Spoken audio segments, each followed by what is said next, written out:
So you have quite a wonderful large community of devotees throughout Wellington. Between the Bhakti Lounge, have I got it right? Yes.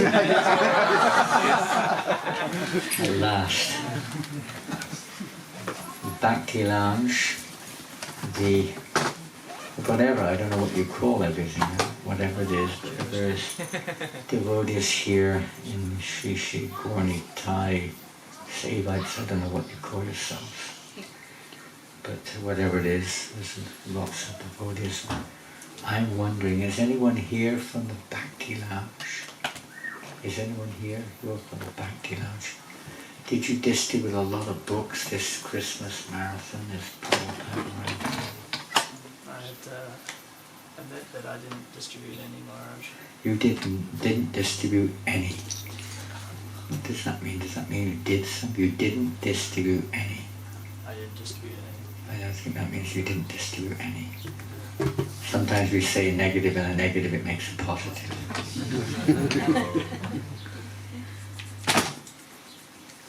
But I think that's correct. No, well, you may not be the only one.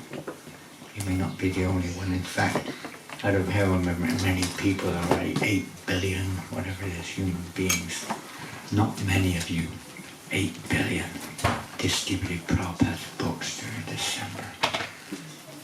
What about your community here in Wellington, the one with us today, and I'm sure there are many who are not with us today, but I'm sure many of you took this golden opportunity, as we heard this morning in the Bhakti Rasamrita discussion, how Bhakti really means that which brings pleasure to Krishna. So we want to bring, how do we bring pleasure to Krishna? How to bring pleasure to Krishna in a practical way, in a personal way. How do we do it? You could think of many things. Think of something. How can you bring pleasure to Krishna in a very personal way? By serving his devotees. I think that's the answer we're looking for.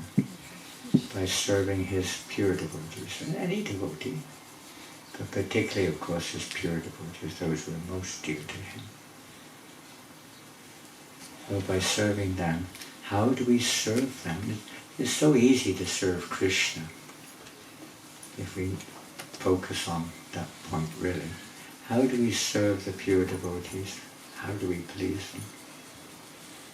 Following their instructions. By following their instructions. Prabhupada has given a lot of, in fact he's answered that question, how do I please you, how do we please you, Sir Prabhupada? He said many things according to the individual.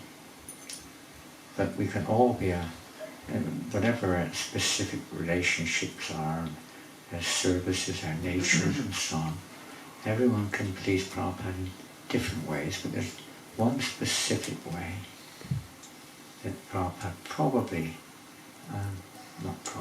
definitely emphasized above, I don't say above, but more than, let's use the term, more than anything else. What was that? Printing, distributing. Well, from our point of view, more likely distributing. I don't know if many of you are printing books, but you may be able to distribute books. So I presume that some extra effort was there amongst the community during December to distribute Prabhupada's books. I don't know if it was or wasn't. But especially when we haven't got an active temple facility, so to speak. This activity, Prabhupada placed it above temple opening. He placed more importance on book distribution than he did on temple openings, or building temples, or even having temples. He saw this as the true foundation of the mission of Lord Chaitanya, spreading this Krishna consciousness through book distribution. Of course we chant, we should always chant, but practically speaking, this instruction of Srila Prabhupada stands quite substantially above others in terms of numerical at least. emphasis Prabhupada recognized and emphasized the importance. In fact, any program any devotee went to, it's our experience anyway, Srila Prabhupada would always ask how many books were distributed. And if he said, oh, we didn't have any books, Prabhupada shook his head. He was not satisfied with the program. He often measured, of course we have to bear in mind the audience, that's another factor, but in principle you measure in programs to a large degree by how many books were distributed. So distributing these books is not just something that someone else does. Every one of us, in a sense, if we are followers of Srila Prabhupada, have an opportunity and a responsibility to Srila Prabhupada to assist him. And you can read thousands, and not 10, 20, 30, hundreds, thousands of letters where Srila Prabhupada has emphasized or, glorified the distribution of his books and the devotees who are endeavoring to distribute those books, encouraging them. It's not, of course, easy in every respect, but there's always a way that every single devotee can find to distribute the book. There are different programs, perhaps you have it here in New Zealand, I don't know. Where was it we saw a book a day? Was it in New Zealand they had this policy? Yes. Is it the Bhakti Lounge, a book a day? Throughout New Zealand. Pardon? Throughout New Zealand. What does that mean? One book between everyone? Boy, that's not going to add up to much, is it? That's 365 books a day. No, a year. You mean one per devotee per day? No, I mean, there's devotees throughout New Zealand that are doing one book a day. Not everybody. Not every. Not everyone's doing one. Some are doing more. Some are doing 10, 20, 30 a day. But everyone can do something this year. I don't know specifically what it was. It's 2025. Oh, in France, this is the 50th anniversary of the opening of New Mayapur, our farm community. It'll be in the middle of the year, June, July, August time. The installation of the deities, the first deities were installed in December this year. Gaurni Tai and Krishna Balaram were installed 50 years ago, next year. So it's a big year in that terms of, you could say, memorial ceremony or whatever you call it. Celebration, 50 years. So I don't know, 50 years here in New Zealand, it doesn't mean anything to me, but I'm sure something significant took place 50 years ago in New Zealand, but whatever it is, doesn't matter. Srila Prabhupada always was so enlivened. We say, well, why didn't Prabhupada stay? But Prabhupada made it clear he's always here in his books. Many of you are studying very wonderfully and intently Srila Prabhupada's books, so this is also, of course, the other side of the coin. Both sides have to be there, no doubt. But without the first side, the second side doesn't exist. The books have to be distributed, they have to be there. Difficult to read a book if it doesn't exist, or you don't have it. So studying the books is also absolutely paramount. But distributing the books, and this is amongst ourselves, of course, is one thing, but we do see that we go into many devotees' houses and they keep their books in really nice order, I must say. They look as good as new. I'm really looking after them. As we heard yesterday, Prabhupada said, the books are just like deities, so it looks like many of you are keeping them like deities, but you don't seem to be doing much puja. The puja of the books is to open them and read them, isn't it? We had this one of our top book distributors last year, he's moved to Spain now, but wonderful devotee and wonderful distributor.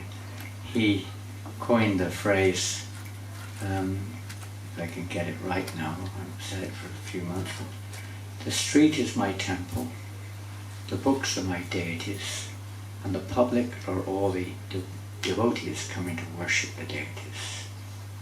So he would meditate. The street is his temple. Of course, you're not asking you to go onto the street, onto, what's it called, Lambton Quay?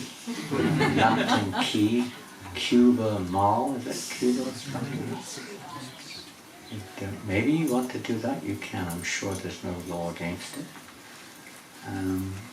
But somewhere or another we go door to door, or we find ways of distributing Srila Prabhupada's books. It's the order of Lord Chaitanya, door to door, preaching Krishna consciousness. Prabhupada's written it many, many times. Devotees should go door to door and distribute Krishna consciousness. And, you'll find that most people will not be interested. Lord Nityananda himself went door to door, or village to village, market to market, and many people were not interested. They turned to buzz off. Even Lord Nityananda. Srila Prabhupada, when he was on his own in Delhi, he was going store to store in the cafes in Delhi and what have you. And almost everybody told him, just go away, no time, not interested. So, it's not like you're going to find that everyone's going to be queuing up to get the books, You distribute books sometimes? Yes, Maharaj. You go on Lambton Key, or where'd you go? I prefer probably Cuba Mall, but...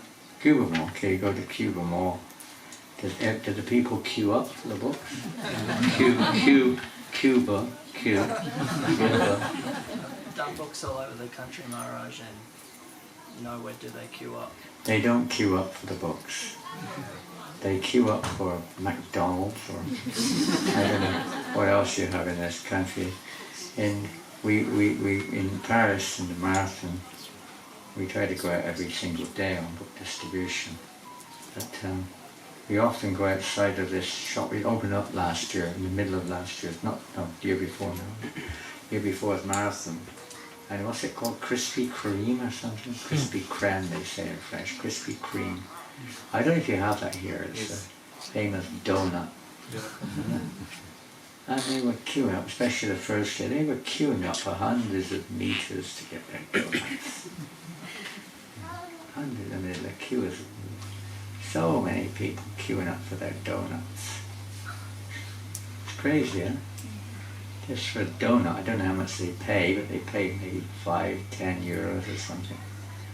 And then, and for a Bhagavad Gita, they won't, there's no way, they're not interested, they won't take it. So what to do? Sometimes it happens, but rarely that people queue up for the books. Very rare. We queue up for prasadam. And devotees, they queue up for prasadam. That's and the public may queue up for prasadam. So you may find a way. And some places they give a book with each plate, prasad distribution, give them a higher taste. Higher taste is a very good book, by the way. You can say it's somewhat bridgy and not direct, but it's actually very much easier for them to digest. Not just because there's a lot of recipes in there, that's one reason they can digest it.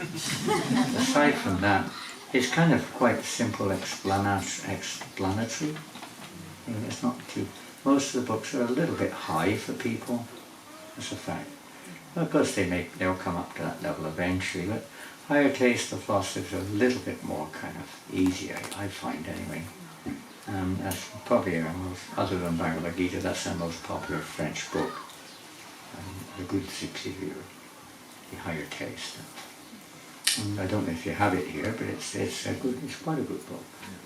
As a starter, as a kick-off, for the Western people particularly. Not so much for the Indian community, but the Western people, or the Maori people, or whoever you want to call it. But any book is good. What's the secret of... Tell me some secrets of distributing books. You're all very experienced, I can see that. You're all seasoned book distributors here.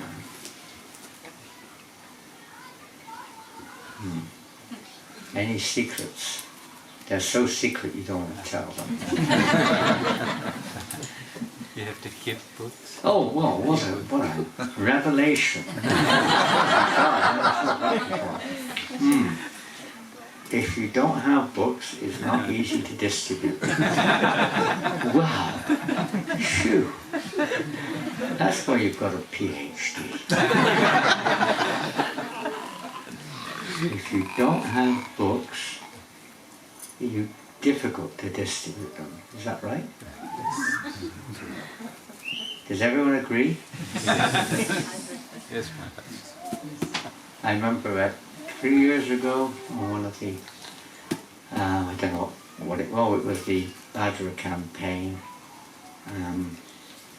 At the end of the campaign, Vaisheshika Prabhu comes on the shows, and different devotees from New Zealand, I don't know her name, one lady from New Zealand comes on, another one from Australia, one from Fiji, and this and that, giving their, it totals how many Bhagavatam sets. Bhadra campaign means Bhagavatam sets, doesn't it? And perhaps have you ever done that here in Wellington in your community, Ambarish? Bhadra campaign? Do you do the Live to Give Bhagavad Gita December? Actually it's over a period of 3 or 4 months, but worldwide we concentrate on December. It's a nice thing to think of this year now. The community is a great way to bring the community together. I know it doesn't matter how many you do, or it's just the effort of being together, doing it, going together, distributing together. It's so inspiring. And anyways, there's the Bhadra campaign. Every temple gives their quota. Quota means how many you hope to distribute during that period of time, isn't it? Bhagavatam sets, say in Wellington, what should call it, 2,000 Bhagavatam sets? Little less than. A little less, 1,990. Anyway, whatever it was, 20, 30, 40, 50, I don't know what you look at. Whatever it is, and then you come on and say, well, we smashed their score by, 12 Bhagavatam sets or something. We did 32. Jai. It's not that, we're attached to results, but that's naturally sort of a little inspiration, you could say. It means 32 people, hopefully, have received the Bhagavatam sets. Maybe some of them may be devotees, and everyone's a devotee in one sense, but anyway, they're going out, the Bhagavatams, and with the Bhagavad Gita, the same thing. So I think it was 3 years ago, maybe 3 or 4, I can't remember now. 3 years, I think. When after 35, 36 years, we had managed to get the Bhagavatam in French back in publication. It was a big endeavour, and it was could write a book about it. I don't know if I can remember many of the details, and I could have done. It was like a battle. It reminded us all of Prabhupada trying to get the Juhu temple in Bombay. The battle. It was like a battle. We were battling against everything at every step. It was COVID, that was the first thing. There were strikes, there were paper shortages, there were printers couldn't change, the ships, they couldn't get ships, and the ship got delayed, got stuck in the Suez Canal. There was something happened in the Suez Canal. It was like one thing after the other. We couldn't find out where they were for months on end. It was like a real battle. Printed 2,000 sets. And eventually they arrived after, over a year of battle to 2 years from beginning to end, including the printing and so on. It was a really exciting adventure, to say the least. It was almost, it was really amazing. It was like Krishna personally arrived. But unfortunately it didn't come in time for the Bhadra campaign. It was supposed to have been there for the previous one, but they didn't arrive for the next one either. And but still, Vaisheshika on the, we were hoping to distribute some sets, but we didn't have them. So Vaisheshika Prabhu was, I don't know, I wrote to him or something explaining the situation, and we kind of like made a plan. Well, we had to make a plan because we had to collect the money for the books before we could print them actually. So we collected not all of it, but at least 50% of it, which included pre-purchase of 200 sets of the books at retail price at least. So they were also, in one sense, sold you the set. So he put the books weren't there. He put a little thing on there, a break between things. He said, can you sell books if you, tick which ones you can. Can you sell books if you don't have them? Can you sell books if they're still at the printers? Can you sell books if you don't want to? Tick which boxes. can you sell? No, can you sell? Yeah, can you sell? So of course everyone pretty much ticked all three. Said wrong. There's only one. Only one. Which is that? If you don't want to. If you don't want to. If you don't want to, what can you do? That's a misfortune, isn't it? We don't want to. We don't want to surrender. We want to, whatever we want, it's something else may be okay. In this regard, it's a matter of desire. We have to have some desire. So he said, then he quoted in France they sold 200 sets. And the books were still at the printer practically, but they were sold. And they were distributed. They were all distributed when they arrived within 2 or 3 months. So it's, of course, with the Bhagavad Gita on the street, that's not so easy. Got to an ordinary person on the street, look, I don't have the books right now. Could you give me $10 and give me your address? I'll send it to you in 2 years when they arrive. I don't think that. You might convince 1 or 2 people, but not many will go for that, will they? It's difficult on the spot, you know, it's no doubt. But post-dated check is not very popular these days, especially. So that's not a problem. We do have books here, and they're English, so English is easier because there are always books in English and stuff. That's the prime language all over the world. The funny thing was, we have one devotee in London who's the biggest distributor out of India of Indian books, of various Indian books, you know, philosophical, religious books from India. He distributes all kinds of, not just ISKCON books, he distributes all kinds of Indian religious books, you know, all over the world to wholesalers. And he does retail, but mostly wholesale. And as far as the ISKCON books are concerned, and as far as Bhagavad Gita is concerned, he said worldwide the top sale is English, which is obvious. He said, believe it or not, number 2 is French. Amazing. We wish we don't, God knows where they're going. But I've noticed that in France, it's funny. I was outside a bookshop one time trying to distribute books. And there's one guy, I noted quite clearly because he made a kind of right gesture at me, like. They went to the bookshop, and about 30 minutes later he came out holding the Bhagavad Gita. Prabhupada's Bhagavad Gita. He bought it in the shop. He paid 2 or 3 times more than he would have paid if he got it off of me. They were selling it for like 10, 12 euros. We do it for 5 or 6 years, you know. It's funny, people sometimes have a psychology, you know. Many books may be going out without our knowledge, in various ways. But we can all be a part of this. It's so much fun. It's like distributing prasadam. And many of you have experienced that. Would you get more pleasure out of honouring? Well, I think that's a good question. Maybe it's not, but maybe you answer differently to what I'm hoping. But serving prasadam, or I wouldn't say honouring it in a sense eating it. You should get the better, which is more higher taste. You said the same thing. I can't believe it. The men didn't open their mouths. No, I noticed all the ladies said serving. I didn't see hardly one man's mouth.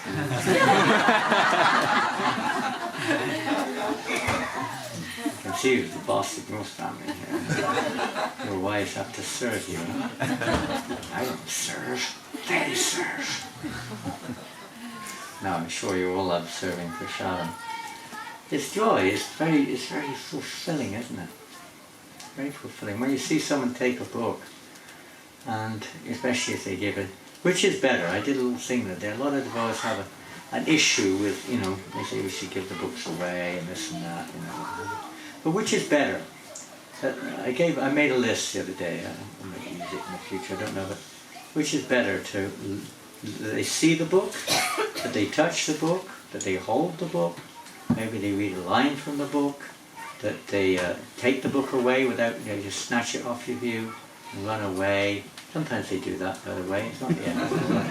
I remember one time, the first year I went out on, about 8 years ago, we reunited the Prabhupada Book Marathon in Paris. First day I went out, I was in the centre of Paris, and one of the first people, it was I didn't know what to expect. But one of the first persons I approached, on the first day, one of the first persons, sometime during that day, and then the man stopped. He looked like quite a well-to-do business Frenchman. Stopped. And I talked to him a little bit, and he said, "Why don't you speak in English?" Because he couldn't understand a few words I was saying. He spoke good English. He said, "Okay, I'll take the book." And he said, I said, "Well, can you give a donation?" "Yes, sure." Gave me 1 cent. Took the Bhagavad Gita, wouldn't give it back. I said, "Well, can you take the introduction to the Gita instead?" He said, "Yes, I can." And took both of them.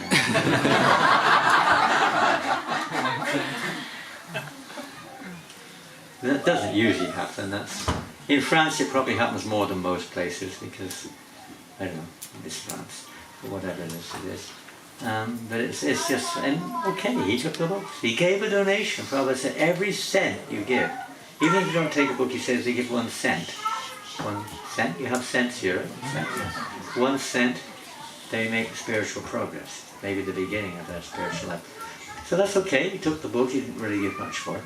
Or they take the book for nothing, or they take the book for a good donation, or just a good impression. And that's a lot to remember. But of those, could anyone suggest which would be the most beneficial? You may not remember them. For the receiver, which is the most beneficial? Pardon? Sorry? Sorry? To read. To eat. To read. Eat it. Yeah, eat the book. That's the most faithful. They eat it. That's interesting. I've never come across anyone yet who's eaten the book. You have some worms, some bookworms. Sometimes bookworms, the bookworms, they eat it. If you have any worms here, they eat books. Many of the books get eaten if you don't distribute them. There's some worms. What did you say? To read. Well, no, I didn't even say that, did I? I gave you a list of about 8 or 9 things just now, and that wasn't one of them. That's a follow-up one. That's something else. They haven't even got the book at this moment, how they can read it. It's difficult. Which do you think of those would be the best for them? Give some donation. Give a donation, take a book and give a donation. Yeah. Why? They're creating some sukruti. Pardon? They are serving. They're giving up something which they think is theirs. It's called sacrifice. They're performing a sacrifice. To take the book and just walk away, or to insist on it free of charge, is something. It's definitely a lot in one sense, but when they actually, especially if they voluntarily give a donation, they're voluntarily performing a sacrifice to Vishnu. Know it or not, but they are. Now, how to approach, we have the days of Radha Gokula. How to approach Krishna? How do you approach Krishna? I mean, don't say, I walk slowly with my right foot first, and I take my socks off because I'm smelly, and I bow down on both hands, and I clean my glasses so that I can see them. And, don't say things like that. How do we approach Krishna? Through parampara, and where does parampara lead us eventually?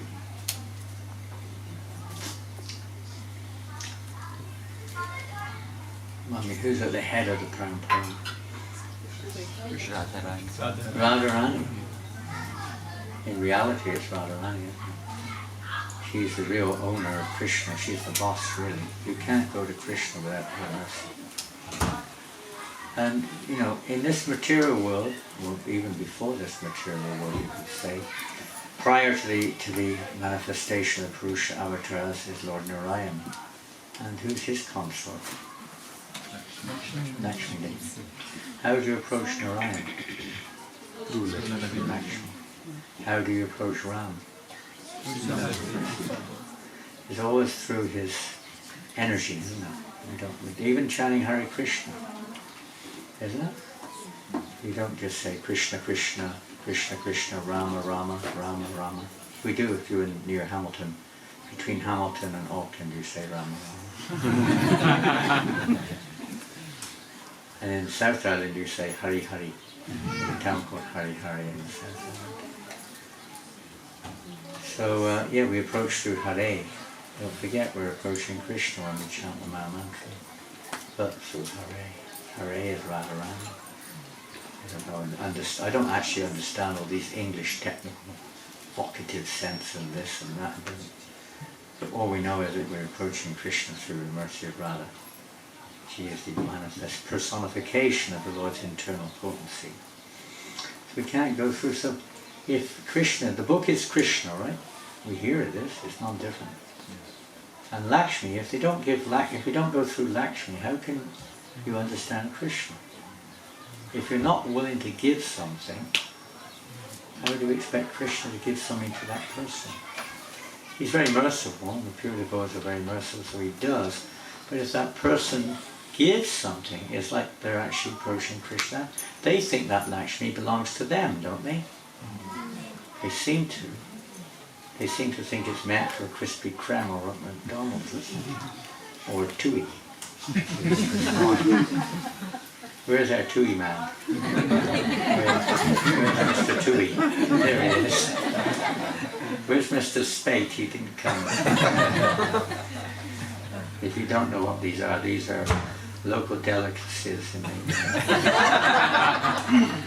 the world of joy, bliss, is a bliss. So yeah, I mean, if you go to the bar, you say, I want a tui, you take the thing and you just grab it and run out. What happens? Huh? Tossed out. No, you won't get there. Chase after you, catch you, call the police, you get arrested for stealing a tui.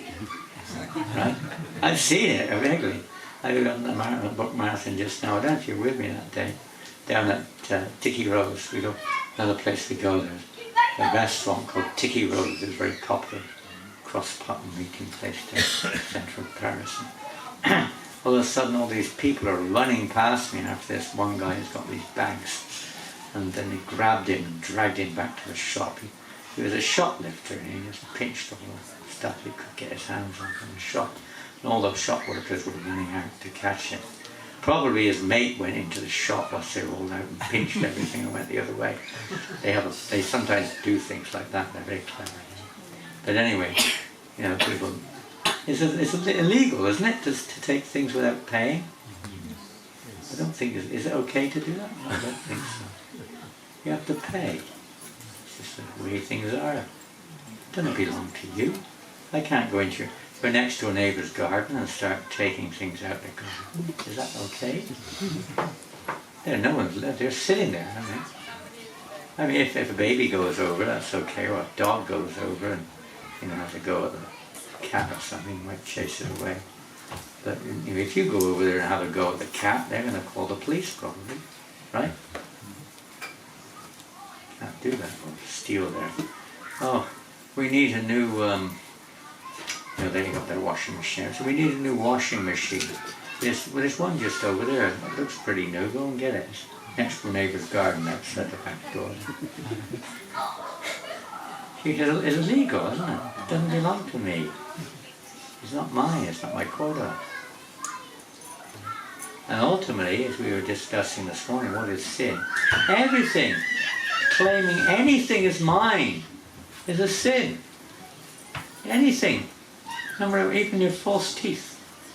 Everything belongs to Krishna. These are my false teeth.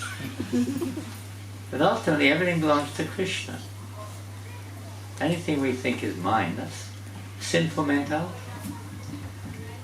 So the way we channel or change that is we offer it to Krishna, don't we? So if someone who are engaged in making an offering to Krishna, they make immense progress. Even if they don't read the book, they make immense progress. Because they've made a sacrifice to Vishnu. Really? So, I know we're very hesitant sometimes. It's not easy to ask people for donation. We know why, for various reasons, maybe experience or just we're nervous or shy or whatever it is. But, they make immense progress, and so do you. By distributing books, everyone makes immense progress. It's so beneficial to the whole world. The Brother said even if we all go and this movement collapses and all the temples close, it will carry on.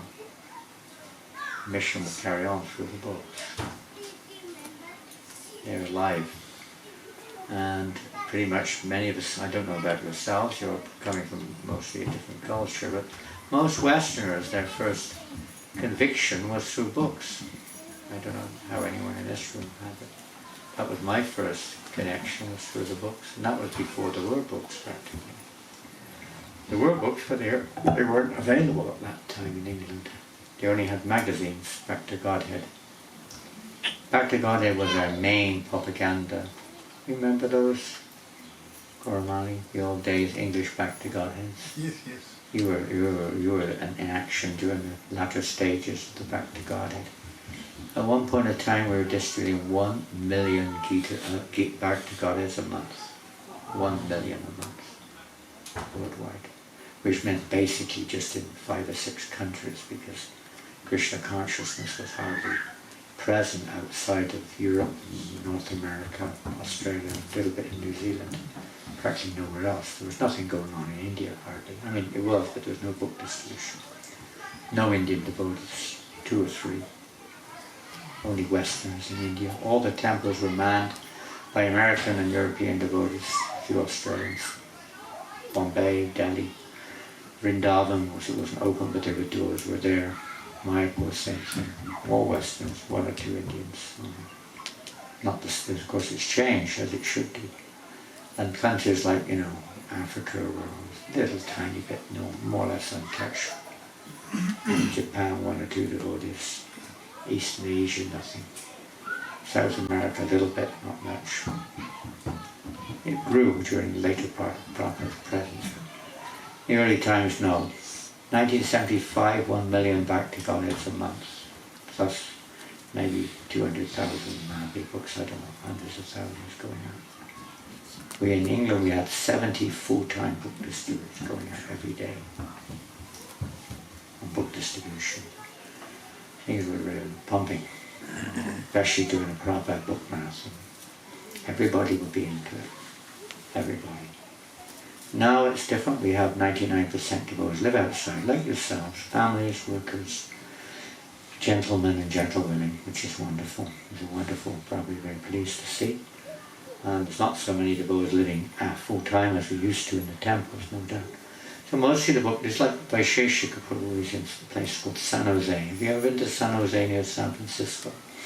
Cyber Valley, where all the internet IT superstars and everything are there. And there's no full-time devotees there. But they distribute huge numbers of books every month. 10, 20,000 Gitas a month. Normal months. Normal. And it's all done by Indian congregation. The whole lot. Working people, family people, some or another finding spare time. In our marathon, just now I mentioned the other day, perhaps it was not, I don't know where it was, but in our marathon this recent one, our top book distributor was a French lady. Well, she's not French, but she's a French citizen. She's from Eastern Europe, but she went out for the first time. She's never done full-time book distribution in her life. Just a little bit on Harinam, 1 or 2 books. She decided she was going to spend as much time as she could trying to distribute books during the marathon. And she was holding at the same time 6-hour-a-day job in a shop every day, 5 days, 6 days a week working in the shop. 6 because it's Christmas time coming. But she was going out. Whenever she had a spare moment, she would try to distribute books on the train, going to work. She'd try to distribute in the train station, walking to her job. During the lunch hour, she'd go to Krispy Kreme or McDonald's or something outside, distribute books. After work, she'd spend 3 hours every day distributing books. From 6 to 9 every day, distributing books. She was the top book distributor in France. She distributed how many books? Over 1,000 Gitas. She was the top book distributor just on her own. She distributed more than 1,000 Bhagavad Gitas. And that's nothing sponsored, person to person, everyone giving a donation. Not giving them away. Everyone's paying. Yeah. Can be done. She never did it before. She was top distributor in France. She didn't even have a quota. Peanut quota. Just like 1 book a day, not even that, actually. Yeah. Yeah, one book a day, her quota was. And she was doing sometimes over 100 Gitas a day when she was not working. So it can be done. We're not out here just to do it. We're out here to please Krishna. And pleasing Krishna means pleasing his pure devotee. What pleases Radharani? What does preaching mean? What does it mean? Some of you have heard me speak like this or someone else speak like this, but what does preaching mean? Again, it can be addressed from different angles, but we go up the scale if we need to, or come down the scale if we need to. But what does it mean? Preaching. Bringing someone closer to Krishna. Bringing someone closer to Krishna. That's, you could say, a very, what's the word? Relevant to our present situation. You could say somehow or another bringing someone closer to Krishna.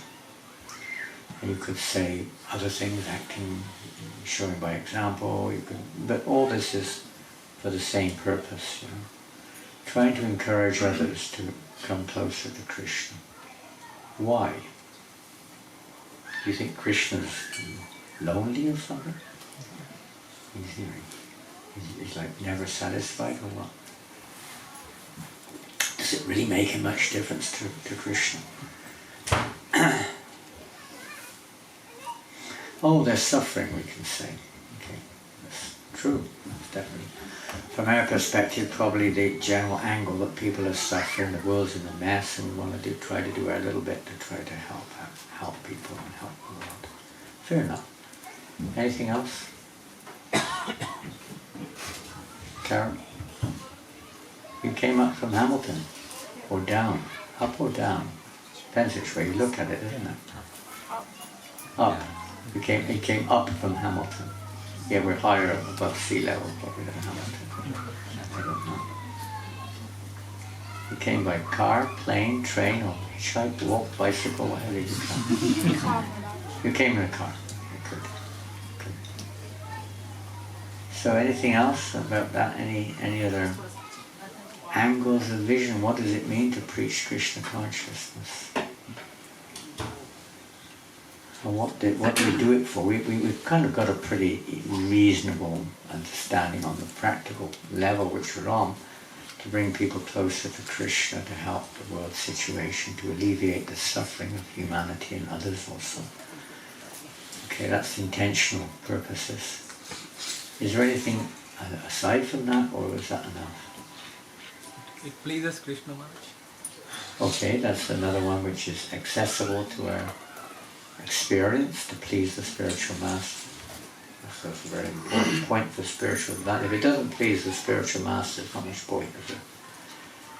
There's another factor which you could say is entwined in there, of course, is attitude. Attitude is very... But, you know, that comes in due course of time. We don't expect to have a perfect attitude in the beginning. But somehow or another, it's like, you know, if you see your child, when you see your child making its first step, how do you feel? How do you feel? Huh? Proud. You feel proud? Anything else? Ecstatic. Happy? Anything else? Oh my God. Trouble. Double trouble. Now God knows what's going to happen now. The kid's going to start walking around. Oh no. Going to pull the tablecloth off and everything's going to crash to the ground. Going to, you know, have to put everything up high so it doesn't pull it off the shelf. I hope you don't think like that. Sometimes it's like that, isn't it? You gotta make it special. But you're very happy when you see this baby step. So Krishna's very happy when he sees a little baby step. We often get people on the marathon, public people. This year we had one Muslim man at the university, one of our top distributors. She likes to go to universities. She's also born in a Muslim family, and very good, extremely good book distributor.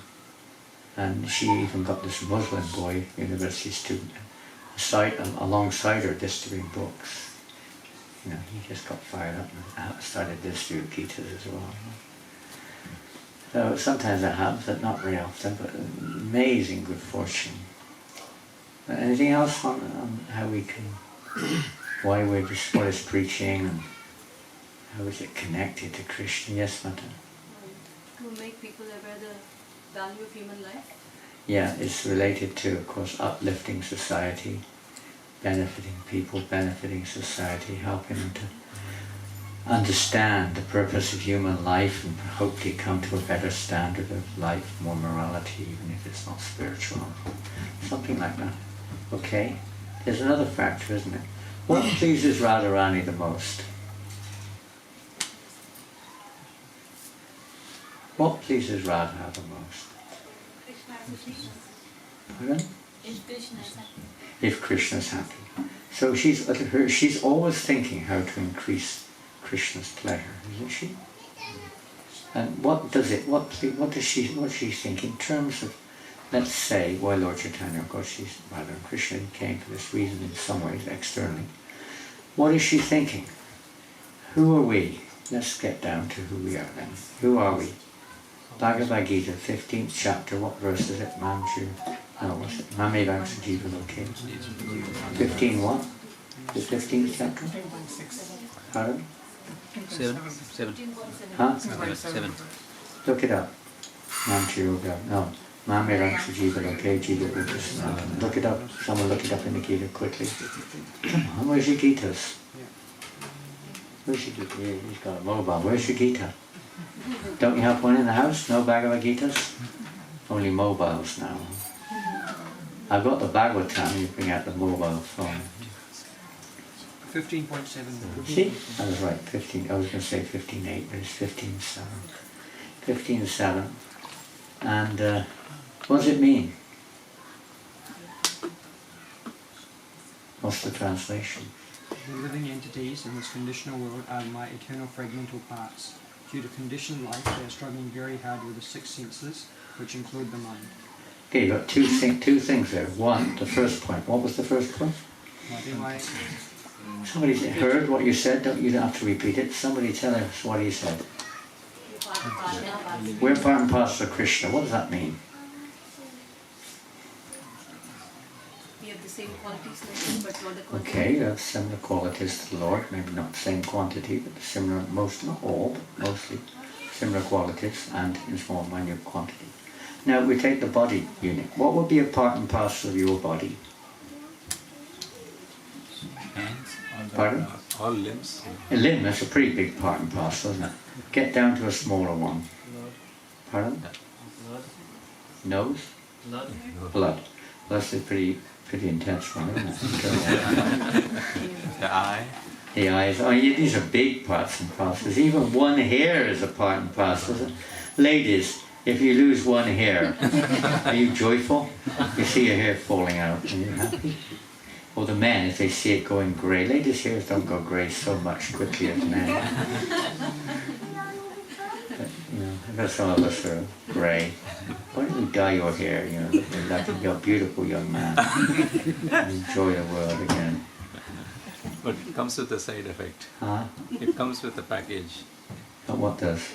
You may end up with a cancer or something. End up with a what? Cancer. Do you? What for? For coloring.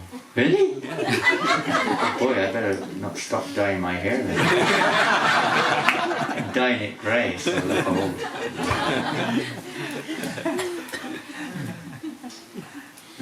Probably. Yeah, you know, you don't like to lose any part and parcel of your body, do you? Say, for instance, you lose your finger. Now, sometimes this happened. One of our dear devotees, Trivikram Prabhu, lost his finger in Triangle. He was doing some wood chopping, wood sawing, and thing slipped and sawed his finger off. He's a guitar player. It was the finger he used, his main finger for guitar playing. He said, "Oh," I don't know what he said, but I'm sure it wasn't very, "Oh, how much mercy Krishna has. He's cut my finger off. Thank you, Krishna." I doubt whether he said that, but anyway, I don't know whether we would say that either. So he rushed to the hospital. It was too late. They couldn't sew it back on. The first thing you think of is, you know, you've lost your finger. Oh no, oh God, you know. You want to say, "Oh no, why did I do that? I'm going to put it back on again." You can't. Part and parcel, but you can't put it back again. But the best thing you can do, if I came along and I have some mystic power, and I immediately put your finger back on exactly as it was before, you'd be really in ecstasy, right? You'd be so happy, isn't it? Because it's like you think you're the body, so it's you're part and parcel of you. Devotees know they're not the body, but still we have to use it. But the materialist who thinks they are the body, that really is part of them, as far as they're concerned. And it's a disaster. They lose their foot, they lose their finger, they lose their nose, whatever they lose, you know. Some or other, and they spend millions to try to get it back on again. False nose, false fingers, false legs, isn't it? Because it's like part and parcel. We're all part and parcel of Krishna. So Krishna's got unlimited energies. It's not that he's lacking. But Radharani knows that Krishna will be more pleased if parts and parcels of Krishna who are struggling in this material world with the six senses, which includes the mind, are reconnected with Krishna for Krishna's pleasure, isn't it? She thinks like that. If somehow or another, of course there's no end, it's unlimited, but the principle is there that if all the parts and parcels could again be bringing pleasure to Krishna, then his pleasure will increase, and she will automatically be happy to see his pleasure increase. So what should be our business if we're followers of Radharani? Assisting her.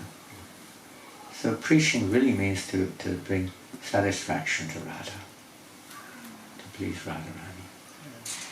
That's the sole root of our Lord Chaitanya's mission, the mission of our Gaudiya Sampradaya at least, to bring pleasure ultimately to Krishna, but we're all servants of Radha, or here, various limbs, or whatever you want to call it, not direct.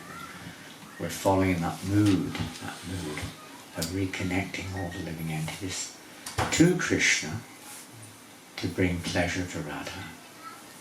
Our business is to bring pleasure to Radha. Radharani. That's preaching. It's not about winning the marathon or, whatever. Incentives are there, but ultimately it's for this, to bring pleasure to Radharani. Pleasure to Krishna. That's spiritual. So see what we can do this year, this coming year in New Zealand, in the book marathon. We can do it any time. But it's a worldwide, usually a worldwide incentive. You do it in December, don't you? Book marathon. Most temples do, not everyone, but some do at other times. But most temples, we always did during Prabhupada's time. We had this amazing reciprocation. Prabhupada was also reciprocal with distributions. At it, and especially right now, we are waiting, we're trying to see what Krishna's mercy bestows upon you in terms of a future temple here in Wellington. See what happens. But we find that after every marathon, practically speaking, something extraordinary happens. Something unexpected usually happens. During the marathon, not this year, the year before, we got something which we never thought we got from the government. They gave us religious non-profit status in France. They never had it before. We were subjected to 60% tax on our donations. They didn't impose it because the European Euro law court was not in agreement, so they couldn't impose it, but you were always under that thumb that you couldn't really receive donations without great risk. People didn't want to give. So now that risk is, at least for the moment, is not there. Although it only applies to Europe, I'm afraid. There's not tax exemption for those who give from here or anywhere outside of Europe. But if anyone gives in Europe now, it's like a tax deductible donation, which they never had before. And we don't have to pay tax on it, which is quite a breakthrough. Of course, they make it difficult in other ways. They don't allow us to have a bank account, so it makes it difficult. As Prabhupada said in France, their policies they say yes, but they mean no. When Prabhupada was in 1974, I think, or something, in Paris, and the devotees got permission for him to address the crowd from his veranda. The temple was fairly in the center of the city. They said, yes, you can speak to the crowd, but you cannot use any microphone or speaker. There's like 2 or 3 stories up, you know. Prabhupada wouldn't have a very loud voice, so nobody could hear a word. So Prabhupada said after, he said, what they mean is no, but they don't say it. They say yes, but they mean no. But anyway, in this case, it's not like that. Then we have to thank them for allowing us that. But still, some things, it's not so easy. But anyway, like that, things are going on. And trying to distribute books. Trying to encourage devotees. It's joyful. What does Krishna say about this sacrifice, this process, in the Bhagavad Gita? What do you read?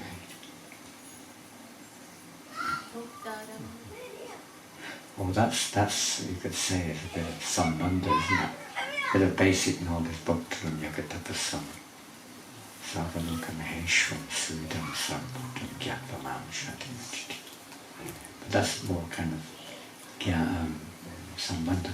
But about the practical process itself, what does he say? I couldn't hear. Again, that's the practical application. But about the result, let's get a bit more specific. The results of practicing. Yes. That's a very good one, isn't it? Who knows where that's from? One who preaches this message of the Bhagavad Gita is most dear to Krishna. Where's it? 18th chapter, isn't it? 18th chapter. 2 verses, one after the other. Look them up. 1869, 70, something like that. Yeah. 68, 69. 68, 69. Read it loud and clear. For one who explains the supreme secret to the devotees, pure devotional service is guaranteed, and at the end he will come back to me. There is no servant in this world more dear to me than he, nor will there ever be one more dear. Particularly he says there to the devotees, but Prabhupada, when he describes this, he takes it much further, that everyone's part and parcel of Krishna. Obviously the devotees have to understand this first, and then they take that message and bring others into the family, into the fold of devotion, and explain the Bhagavad Gita. So this is the most dear thing to Krishna. What else does he say about this practical application of the process? It can be understood. Pardon? It can be understood. Can be? Can be understood. It can be understood. Of course, there's a qualification for understanding it. It's not in the 18th chapter also, previous to those 2 verses. He said this knowledge cannot be explained to those who are envious, those who are, those who are not engaged in devotional service and so on. It's another angle. But in terms of practicing this process, is it like dry? Is it like miserable? Is it painful? I mean, Susukam Kartamavya, what does that mean?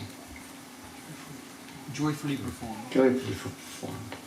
And also he says, Pushyanti cha, Ramanti cha. What does that mean? They take pleasure in discussing. Yeah, that's another thing, isn't it? Machita Magadapana Bodhyanta Katyakashchamanti Tushyanti cha Ramanti cha. Read the translation. 10th chapter. The thoughts of my pure devotees dwell in me, their lives are fully devoted to my service, and they derive great satisfaction and bliss from always enlightening one another and conversing about me. Satisfaction and bliss. Tushyanti cha, satisfaction, Ramanti, bliss. Very, and everlasting is also, it's not like it's just on the spot, it's eternal, as we heard this morning. Bhakti Rasa is eternal. Eternal pleasure. Devotees, what's another characteristic of a devotee which Krishna gives in the Bhagavad Gita? It's in the 9th chapter, isn't it? I think. What do they do, devotees?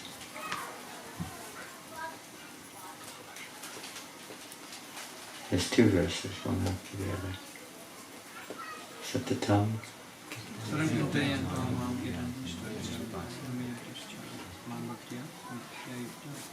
Very good. What does it mean? Tatatam kirtiyantamam yatantas chakritapataka. What does it mean? Always chanting my glories, endeavouring with great intelligence, bowing down before me. These great souls perpetually worship me with devotion. Always chanting my glories. It's not like you do it once a week, but always their whole life is glorification of Krishna. So the spirit of giving Krishna consciousness wherever you go. Just a little tip. We mentioned it in Auckland, some of the lowest in Auckland may remember that as we started off, what's the first prerequisite to distribute books? And of course, willingness to do so, you could say, was mentioned. But also, if you want to distribute books, you have to. Pardon? Maybe, maybe not. Many people, that Muslim boy never read the book in his life, but he still distributed books, didn't he? If they have books. You have to have a book to distribute, otherwise you won't. You can in rare exceptional cases, but that's like an exception. But generally you have to have the books. If you don't have the books, it's unlikely to distribute any books. So, how much what books do you have here? Do you have Beyond Birth and Death? Yes. What other small books do you have? Easy Journey to Other Planets. Easy Journey to Other Planets. Okay, what else do you have? I can see you're a book distributor. Chant and Be Happy. Yoga. Perfection of Yoga. You've got quite a few small books. Perfect. Now, how much does the Perfection of Yoga weigh? Is it very heavy? Like 10 kilos? No. 10 grams? 100 grams. Oh boy, it's heavy. 100 grams. It's heavier than my matchbox. Not as heavy as your mobile. I think it weighs more than 100 grams. Stick a Perfection of Yoga or something in your handbag or in your pocket. Don't worry if you have to go into the bathroom. Oh, I can't do that. I have to go into the dirty place. That's not what, that's an obstacle which don't put in front of us. Because Prabhupada had to keep his boga in the fridge with meat when he came to America. He told one of his disciples who he asked to preach in Russia, if there's nothing to eat, eat meat. You haven't gone there to eat, you've gone there to preach. And whatever it requires, we're not suggesting you do that. Just don't worry about it if you have to go into the bathroom or a dirty place or something. You try to avoid it. Keep a book with you. You never know. Sometimes, actually quite often, we distribute books in the bathroom. In public bathroom. Not quite often, sometimes. You never know who you meet. People come up. Well, Sikhananda is a good example. Wherever we go, he always likes to go and distribute some books in every airport and on the plane sometimes. Wherever you are. You'd be surprised. Was that girl the other day in Dunedin Airport, or was it Christchurch Airport? Christchurch, wasn't it? What was she listening to? Like some kind of metallic music? Metal, heavy metal. And she took 2 books. Gave a good donation. You'd be surprised. People aren't, they're not necessarily so far away as we think they are. We were like that a few years ago. Maybe not you, but Westerners, we were lost in the world of Maya. The devotees have this opportunity, please take it. Carry a book with you when you go to the dentist. 2:30, don't forget to go at 2:30. To the dentist, or to the doctor, or to the shop, or to the work. Wherever you go, walking in the park, carry a book, carry a book. It's amazing how Krishna may, even if he doesn't, the fact that carrying a book is still beneficial, to be honest. You're carrying the literary form of God in your pocket. And maybe somehow or another, that book will go to someone. Maybe one more soul reconnected to Krishna. Hare Krishna. I was going to read from this wonderful book, but I'm not going to do it now. I don't know how we got onto that. God only knows. And this beautiful book, I don't know if you've all got it, it's called Chanting Hare Krishna. It was common a few years ago. I haven't seen it for quite a while now. Really good book, Chanting Hare Krishna. a little bit involved in it. The devotee produced it in consultation regularly. But very nicely done, BBT printed. And it's different quotes of Srila Prabhupada. Not so much about, japa or something, just in general about chanting Hare Krishna. And, the benefits, the glorify, how to improve our chanting, how to get free of offences, like that. This is yours, is it? Where is Rasaraj? Rasaraj? He had just gone outside. Oh, he's had enough. He's gone out to distribute books already. He's going door to door around the neighbourhood. No, the neighbour was complaining. Pardon? The neighbour was complaining. Oh, they were complaining. Oh. They didn't get a book. What about the kirtan? Yeah. Oh no. Oh dear, the police will be around soon. Oh dear. Too loud, huh? We probably have the windows open. Huh? The door behind you is open. That's why, no. Keep the doors closed. It was loud. There you go. Oh boy, they won't like us now. Is he okay? Yeah. Sure. He said, I'll talk to you afterwards. Oh, the neighbour. Both of them. I hope there's not some kind of... Oh, he's here. What's the report? What's the report? All good, Maharaj. We were just about to all go around there and apologise. Did you sell them a Bhagavatam set? I did not carry the book, Maharaj. You can give them some nice prashadam. I will. Yes. Yeah, you've got to remind us so that at least you have to close the windows when you're chanting. The windows apparently were open. Yes. Probably one of the reasons. Yes. Yeah. Anything? Any questions?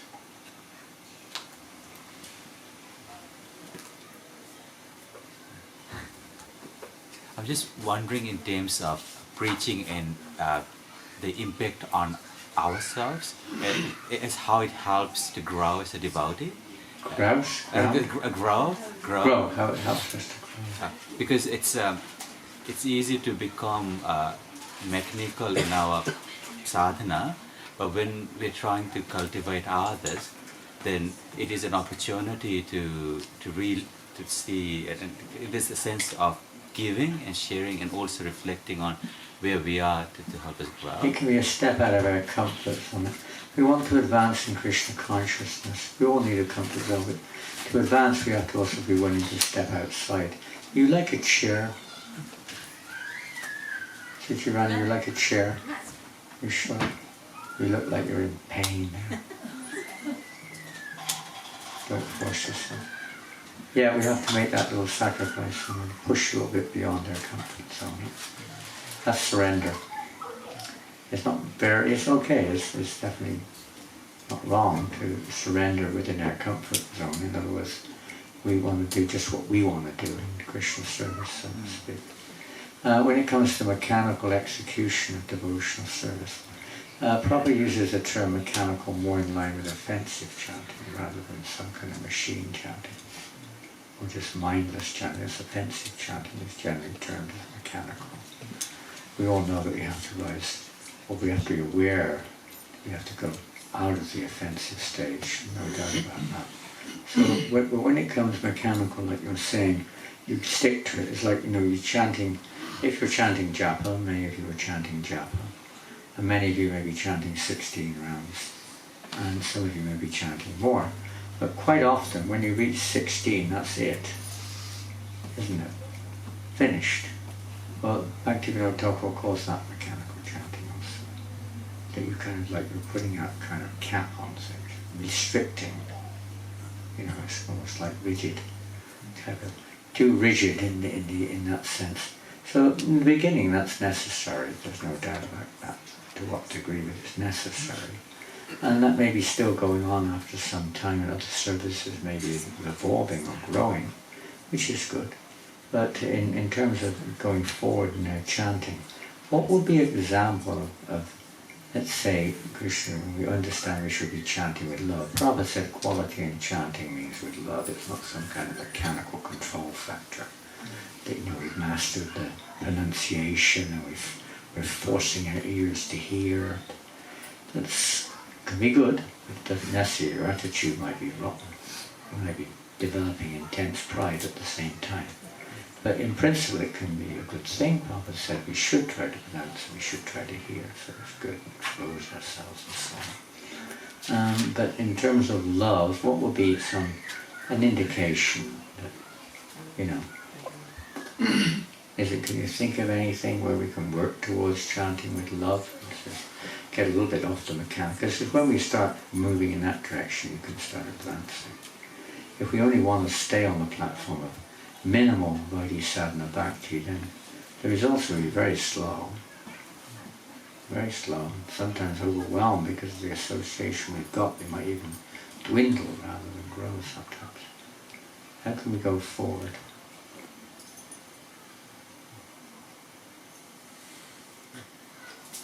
Increase the quantity or quality? Yeah, okay, well let's just look at one thing. Quality is one thing, quantity is another. Even increasing the quantity, why are you increasing the quantity? You've got to again look at why you're increasing the quantity. Sambandha. By creating this sambandha. Well, let's stick to this one point, which we haven't finished, we only just started it. Increasing the quantity. To me, Maharaj, to develop that taste, the more we do, slowly and slowly, we are building that love. Okay. The process of building the It's love. a very simple and, I would say, a feeling of simplicity there in this statement. That the more we are chanting, the more we can develop that feeling of love. Well, or the other way around, it's a sign of love that we're chanting more. And Prabhupada indicates, you're chanting 16 out of duty. Why would you chant more than 16? Why would you work overtime for no pay? Would you work extra hours at work for no pay? Not usually. If you love your boss, my father, he would do that. He so much had pride in his company that he worked for. He'd be do anything to keep, he worked for the railways, to keep the wheels going. He'd do anything. They consider it their, kind of like their job, their responsibility, society to society. Even if you didn't get paid, you still do it. But that's not usually the case. Everyone wants money. They want more money. If you want me to work overtime, you have to pay me more than usual. Usually, I don't know if it's like that. It's like that in England. I don't know what it is here. Overtime is higher pay. But in devotional service, you also get higher pay if you go overtime. I'm talking in terms of not just, depending on why you're doing it. You may be doing it to show off. You may be doing it, okay, Krishna, if I chant extra rounds, you better give me this or that. You don't give me love of God within 2 weeks, I'm not going to chant at all. The process doesn't work. It's like you got to see the attitude, of course. But in principle, yes. You have faith. It means you have a little faith in the holy name. Love comes as our faith grows. They go synonymous with each other. So making that little extra step, that little extra effort. Maybe you can look at it on the negative side to, certain things which are not pleasing to Krishna, you try to, avoid or somehow you try. And you do whatever is necessary to try to get free of them if they're displeasing to Krishna. Whether it's an offense against the name, against the devotee, against service, or as an attachment to some material object, some material activity, whatever it is, if you're really sincere and you really want to love Krishna, then you'll be... If you love somebody, let's give it a practical example. If you love your husband, ladies, if you love your husband, what will you do? What will you do? Pardon? Serve him? How will you serve him? Will you do things he doesn't like? Will you cook him what he doesn't like? If you want to get rid of him, you might. If he doesn't like potatoes, are you going to cook potatoes? Only potatoes? No, you're not. You're going to try to do what he likes, isn't it? Are you going to dress the way you know he doesn't like? You're going to decorate the house in a way you know he doesn't like it, or the husband, vice versa, in different ways. No, if you love somebody or you want to love them, you're going to try to do things which are going to be, you know, both pleasing and not displeasing, favourable and not unfavourable. It's the same thing. You try to avoid tui and things like that. You know. Try to give up tui this year. Make a resolution. Okay? No tui this year. What do you think? Where's he? Is he still here? Yeah. Do you think it's a good idea if he gives up tui? Do you think it's a good idea? Very good idea. Very good idea. Confirmed. He's an experience. He's an acharya of this game. Okay. Whatever. We all got little things. Many things hang on there, and many things. But, you know, letting go. We've got to let go of some of the anchors in this material world. We want to go forward. It may be subtle or gross. It may be, and then positive. Try to see where we can, you know, do that which is not just speculate, but that which is authorized. According to our acharyas, which we're supposed to do. Chanting more is definitely one of the problems. It says here, I was going to read that very section actually. I just read this paragraph if I can find it. Where are we? Becoming free from offences. Maybe it's in here.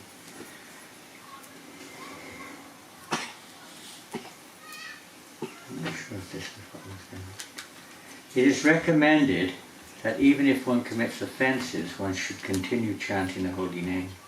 Now, this isn't what I was going to read, but anyway.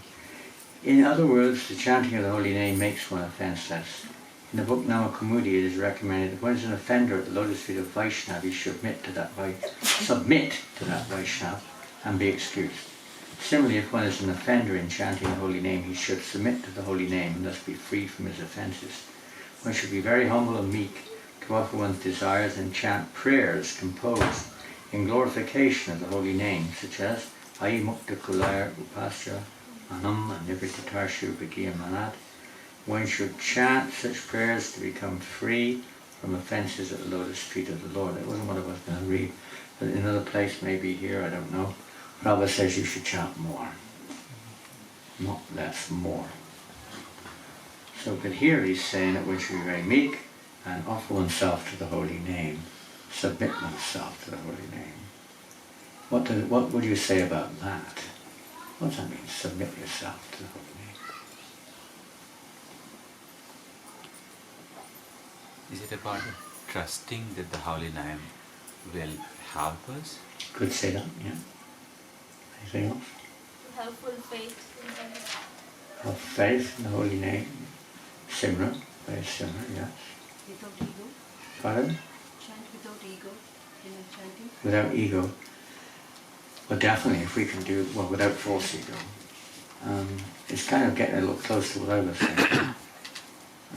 They're all, obviously, they're relevant because you're realizing that. Anything else? Chant with gratitude. Gratitude, okay.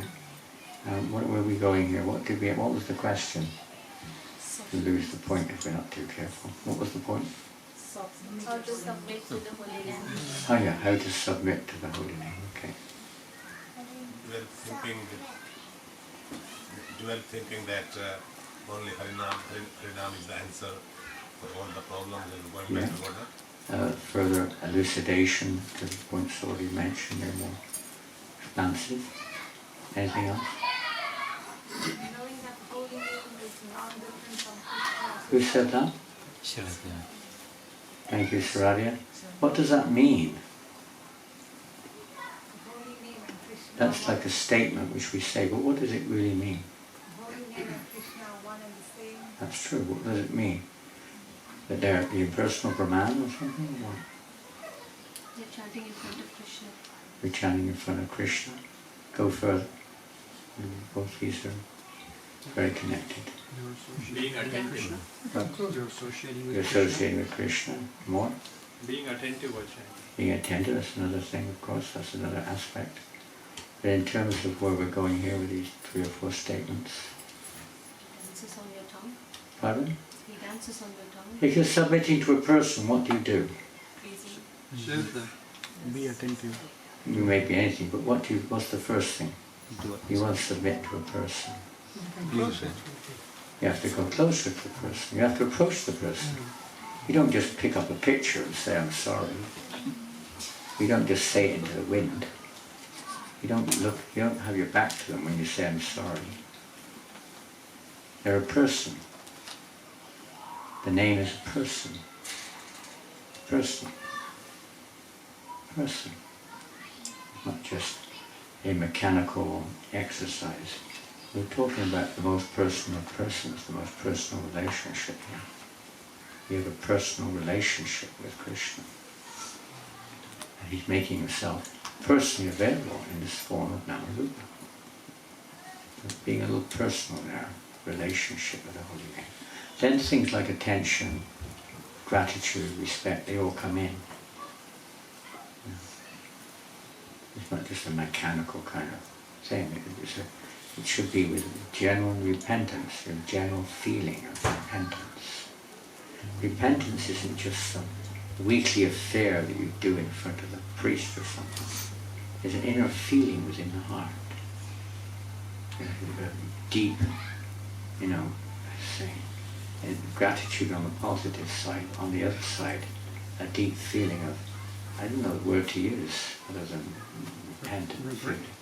Regret's a little related, I was thinking of that, but it doesn't capture exactly. And it's kind of, anyway, regret's another word. Deep regret that you're offensive or you're not, you're impersonal or you're, whatever it is with Krishna. But becoming a little bit inside us, not just applying externals, a little bit internal as well. A little bit. Remorse. Remorse, that's probably a better term. Very remorseful about our behavior or about our thoughts, about our, inattention in relation with Krishna, whatever it is, but something like that.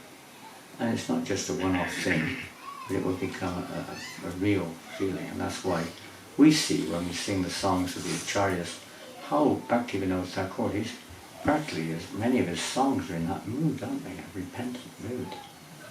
I'm such a sinner, I'm wretched. You sing Gopinath. If we had all night, we would sing Gopinath, but I don't know if we have all night or not. It takes about 30 minutes to sing that song. If you read the translation, I'll just read a bit of the translation.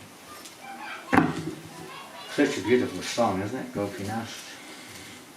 Not many people sing it because it takes a long time. And nobody's got the time these days.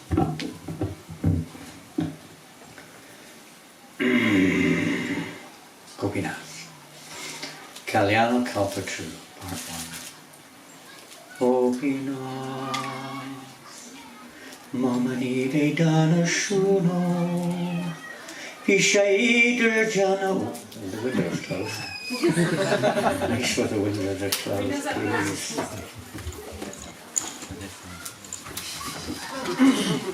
Are they closed? Yes. They are. You have to get some soundproof. Gopinath, Mama Nivedana Shuno, Ishaida Jana, Sada Kamarata, Kichu Nahi Gopinath, Mama Nivedana Shuno, Ishaida Jana, Sada Kamarata, Kichu Nahi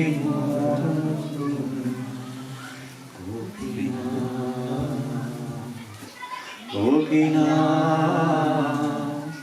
Gopinath, Gopinath. Yes, there's only 24 verses. Oh Gopinath, Lord of the Gopis, please hear my prayer. I am a wicked materialist, always addicted to worldly desires, and no good qualities do I possess. Does this fit us? I don't know if you think like this. You might think others are wicked materialists, but not me. No. I'm full of good qualities. O Gopinath, you are my only hope, and so I have taken shelter at your lotus feet. I am now your eternal servant. O Gopinath, how will you purify me? I do not know what devotion is, and my materialistic mind is absorbed in fruitive work. I have fallen into this dark and perilous worldly existence. O Gopinath, everything here is your illusory energy. I have no strength or transcendental knowledge, and this body of mine is not independent, being controlled by material nature. Even a clue of repentance just came to mind. There's a very nice statement of Bhakti Siddhanta Maharaj. She says, no, Bhakti Vinod, maybe I can't remember. I think it's Bhakti Vinod. It is impossible for the jiva to single-handedly overcome the illusion of inattention. It is only possible by the mercy of the Lord. Therefore, one must fervently pray for the Lord's mercy. So repentance it also includes desperation. We have no other hope. We cannot defend ourselves. We told the story the other day of Draupadi. It's one of the things I remember from this year's Japa retreat in Govardhan with Sachinanda Maharaj and Guruji. One of the things that stuck out in my mind. When Sachinanda Maharaj was speaking, he gave the wonderful example. And today is Bhishmashtami, so it's slightly related. In the court of the Kauravas, Bhishma was there, Vidura. I don't think Vidura was there or not, but he may have been there, I don't know, you may know better. But so many of the Kauravas, the Pandavas, the husbands of Draupadi, they're all there, and Dushasana and Karna are trying to derobe Draupadi. They're trying to see her naked beauty, so to speak. And she was trying, as you know, to defend herself. Helpless. Nobody came to her help. Not even her own husbands. They were tied by some kind of, whatever, obligation of some kind. And nobody came. She was helpless. Meanwhile, in Dwarka, Rukmini was in Dwarka. And she was with Krishna as usual. And they were playing chess. I don't know if you play chess with your husbands, but she was playing chess. Not good for us to do that. Krishna can do these things. Whether it's the same thing which we call chess is another thing. But they were playing some game. And Krishna looked very sad. He looked really disturbed. Rukmini asked him why. And he said, one of my devotees is in great difficulty. Why don't you go and help him? I can't. Why not? You'll find out. After some time, as you know, in Hastinapura, in the court of Kauravas, Draupadi realized she could not protect herself. We have a similar example in the case of Gajendra, the elephant, and the crocodile. She couldn't defend herself, so what did she do?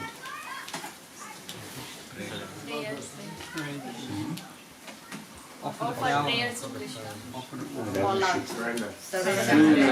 Surrender. Whatever you want, my Lord, I'm helpless.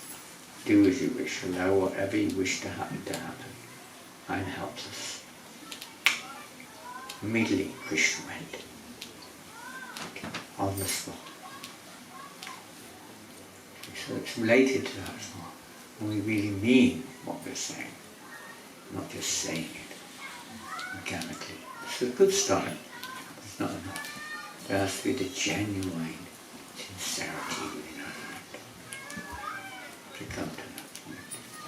We realize we have no other shelter, no other hope other than Krishna's mercy. Otherwise it's still mechanical. We're saying our prayers, but how much do we really mean it? It takes time, of course it does. But like hearing this or hearing about Draupadi helps us to become a little bit more serious about it. O Gopinath, this sinner who is weeping and weeping begs for an eternal place at your divine feet. Please give him your mercy. O Gopinath, you are able to do anything, and therefore you have the power to deliver all sinners. Who is there that is more of a sinner than myself? O Gopinath, you are the ocean of mercy. Having come into this phenomenal world, you expand your divine pastimes for the sake of the fallen souls. O Gopinath, I am so sinful that although the demons you killed attained your lotus feet, Bhaktivinoda has remained in worldly existence. So this is definitely a psalm of repentance is in there, and helplessness, and dependence, and so many things. This is the mood of the pure devotees, so what to speak of us? Not that this is, Prabhupada said one time, this is what distinguishes an ordinary devotee from a pure devotee. This is the mood of the pure devotee. Not only saying it because they actually feel like this. Totally dependent on the mercy of the Lord. Totally dependent. As long as Draupadi was trying to protect herself, Krishna couldn't do anything. He could have, but he wouldn't. As soon as she gave up and depended on him, he was, as they surrendered to me, I reward them accordingly. My devotees should never be vanquished. But we have to act in the mood of a devotee. Anyone can mechanically do things. It's okay, but that's not the mood of a real devotee.